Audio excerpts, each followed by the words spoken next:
So it's like you call me and be like, dude, I just landed this amazing client. I'm so excited to be working for in California. And my first go is like, yes, you did, Craig. You did. And I get so excited for you because I've moved away, and I understand where a lot of people sometimes get stuck, and I got stuck there too, in that scarcity mindset that says, if Greg just landed that massive $50,000, $100,000 talk, wow, that means there's not enough for me. But that's not how the world works. And that's the scarcity feel. And so what I now saw, when you landed one of these massive talks, it's like, Greg just made a blueprint.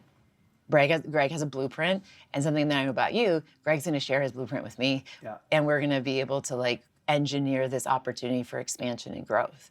So having people where we can celebrate with, and it's interesting because a lot of folks perhaps feel like, they post things on social media and that's a place where they like, hey, look at what I did. But to me, it's like the behind the scenes celebrations that are the ones where those are gold. Like those are the ones that elevate us in a really special way. Talk to me about crafting that village. Yes. Yeah. You got to find your people. Right. And not one person is meant to meet all of the job report, the job description. Not one person can meet the full job description. And this concept that Jay Papasan from The One Thing introduced to me when we were talking about from a business perspective, some of those, like who's your team for business, he actually invited me to think about it as like a missing person report. So don't think of the title of the job or the key indicators. Who is the person you're missing? Describe them to me. What do they feel like? What do they do? What are they able to contribute? Not in terms of necessarily all the transactions or the details.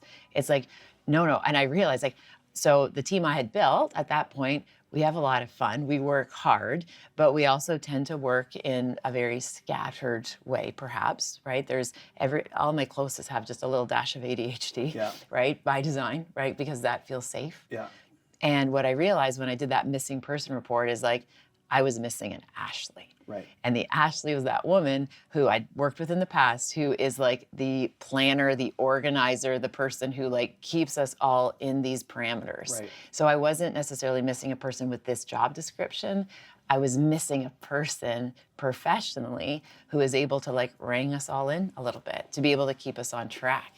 So thinking of it as a missing persons report. So what I would encourage people to do is professionally, what would your missing person report look like? And as I said, this is an idea that became known to me by Jay Papasan. What is that missing person on your team? And then I also did that personally. Like, who is that missing person that would help me be able to find a way to kind of do the work and be how I want to be and really contribute to that livelihood and that lifestyle. And I think one of the ideas that comes in that work, Greg, is, I hear so many people say like, Robin, I'm trying to find my purpose. I'm trying to discover my calling. I'm trying to, as if it's like we have this map and somehow we're just gonna like all of a sudden stumble upon an X on the sandy beach and just be like, oh, perfect, here's my purpose. We create it. We design it, we create it. And we have this underlying gift, but then we have all these little missions that we do. And then figuring out who are those people that are going to help me build the type of life that I can say I'm really proud that this is how I live it. I love the idea of create your purpose, don't discover your purpose. Yeah, we can't. And then find the people to support you on that journey. Absolutely. That's cool. It's super cool. And then realizing we have all these little missions and side quests in terms of what we're doing and just making sure that we have the people. And what I think is very helpful, again, is not being so attached to the outcome, being really cognizant about how do I want to do this work and trust the process. So I'm not looking for a PR person that's going to get this wee little book on a bestseller list. I'm looking for a person that is going to help me build a hope collective where just by like in a really meaningful, organic, authentic way, we're going to get a lot of people's hopes up. When you go through hard things and you're on the other side. Yeah. So now what? Yeah. That's also important. 100%. And I think that's a place where people leave so much wisdom on the table. And I know folks in business talk about like leaving money on the table. That's a thing, but I think it's scarier to leave lessons on the table and not pick them up. That's hard-earned wisdom. Right. And after we've navigated difficult situations, what I think it's very useful to do is what we talk about as like this post, an action report, after action report, and AR, where it's like, okay, wow, what happened there? What did I learn from that? What do I need to let go of? Am I repeating what I'm not repairing? Am I just putting different names and situations in different contexts? Yeah. So, for example, I know personally, I struggled before I went into this new realm of entrepreneurship, where I realized that I was repeating the same mistakes, where I was putting all of my trust and hope in the future in the hands of other people. And I was wildly replaceable in all of those situations. And I remember working at an institution where I actually had a colleague who died at work, and his job was posted very shortly after. I literally watched them post his job. Yeah. And this is somebody who had spent over decades committed to this institution. And then there's this job description. And I just remember just being like, we are so effing replaceable here. Right. And just realizing we have this illusion of security. We have this illusion of, this is what's going to allow me to do X, Y, and Z. If we don't build those skill sets internally to be able to figure things out and be able to find ways of supporting our families and our systems, and we put that in the hands of other people, we're always going to be in that place of fear, of an uncertainty. That is something that I don't think brings out the best in people. Is it helpful to have something to focus on as you're going through this process? You've talked about like goals and dreams in our previous conversations. Yes. And doing hard things and having something to think about, a place to allow your hope to thrive. Yes. Yeah. Is there anything around that you've been thinking of? Yeah. Maybe, I don't know, like something like climbing Everest. Oh, there you go. Okay, so it's a beautiful segue. I'm gonna fuck with you on this one. Sorry, it had to happen. I love this.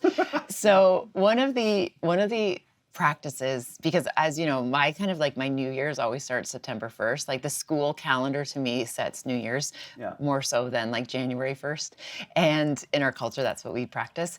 Anyway, and one of the things that I would do in September was always just kind of like make sure my CV was up to date, right? That was always like, that actually allowed me to navigate some of the tumultuous times at the university, knowing my CV was always up to date. For some reason, that felt like a little security blanket. So every September, I would kind of like make sure my CV before, because I would add the courses I taught the previous semester, make sure they were captured, the students who I'd supervised for grad studies, like I would make sure it was captured. So I went into the new year, September, with a clean, updated CV.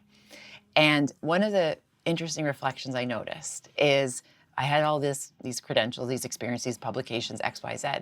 And then on my personal side, I had things that were so painful. I had like grief, loss of relationships. I had all these things when I would say, oh, 2012, it's the year I lost my mother. 2009, the year I was this, right?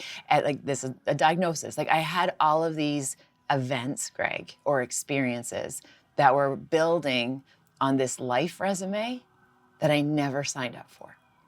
I was a participant. I'll do extreme ownership that I contributed it 100%. But I realized on this life resume, it was all things that, for the most part, that I didn't sign up for. I didn't want that to be, 2027 or 2020, blah, blah, blah. It was X.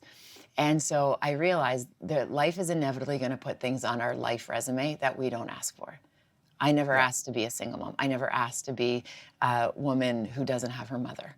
Yet here I am. I never asked for a certain diagnosis. Here I am. Yeah.